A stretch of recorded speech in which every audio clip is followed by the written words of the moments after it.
شروع اللہ کے نام سے جو بڑا مہربان اور نہایت رحم والا ہے۔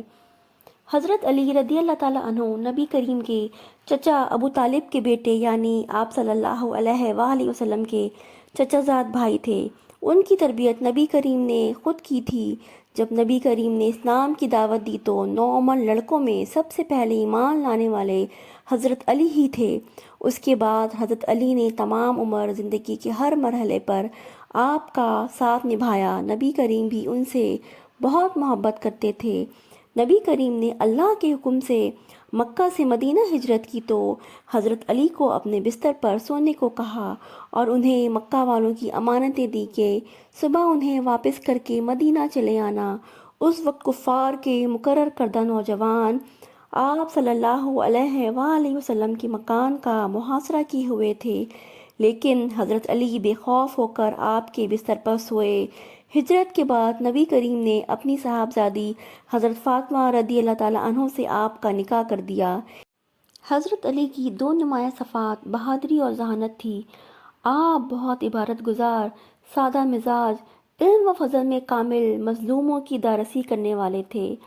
غزوہ خندق میں مکہ کے کافر قبیلے قریش نے آس پاس کے دوسرے قبیلوں کے ساتھ لے کر ایک بڑا لشکر تیار کیا اور مدینے پہ حملہ کر دیا۔ نبی کریم نے حضرت سلمان فارسی کے مشورے سے مدینے کے آس پاس ایک گہری اور چوڑی خندق کھدوائی۔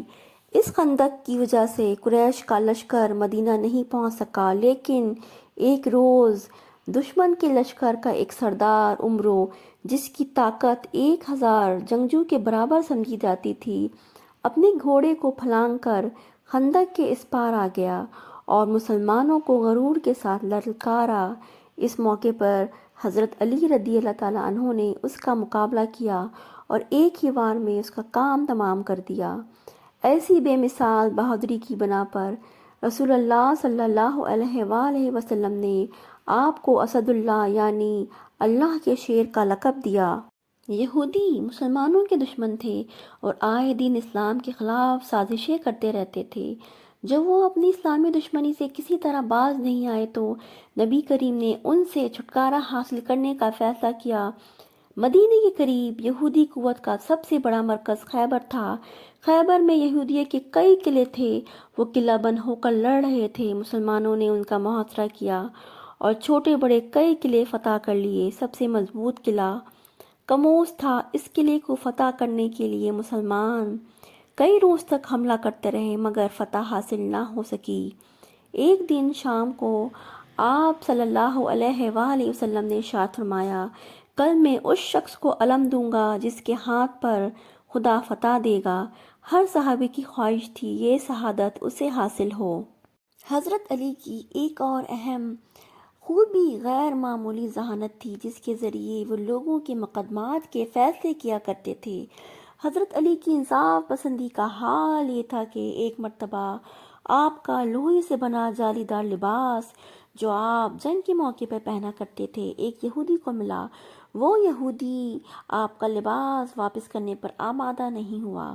مقدمہ قاضی کے سامنے پیش ہوا۔ قاضی نے کہا، آپ رضی اللہ تعالیٰ عنہ کے پاس کوئی گواہ ہے؟ آپ نے کہا، ہاں گواہ ہے۔ آپ نے اپنے بیٹے حضرت حسن کو گواہ کے طور پہ پیش کیا۔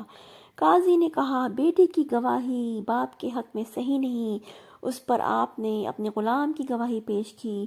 قاضی نے کہا، غلام کی گواہی بھی اپنے آقا کے حق میں صحیح نہیں، اور فیصلہ یہودی کے حق میں کر دیا گیا۔ حالانکہ آپ اس وقت خلیفہ تھے، لیکن خاموشی سے سارا معاملہ قبول کیا۔ یہودی آپ کی انصاف پسندی کا ایسا اثر ہوا کہ اس نے آپ کا لباس آ کے آپ کو واپس کر دیا اور مسلمان ہو گیا۔ خلیفہ سوئم حضرت عثمان غنی کی شہادت کے بعد مسلمانوں نے آپ رضی اللہ تعالیٰ عنہ کو خلیفہ منتخب کیا۔ آپ رضی اللہ تعالیٰ عنہ نے مسلمانوں کے درمیان انصاف کے ساتھ حکومت کی۔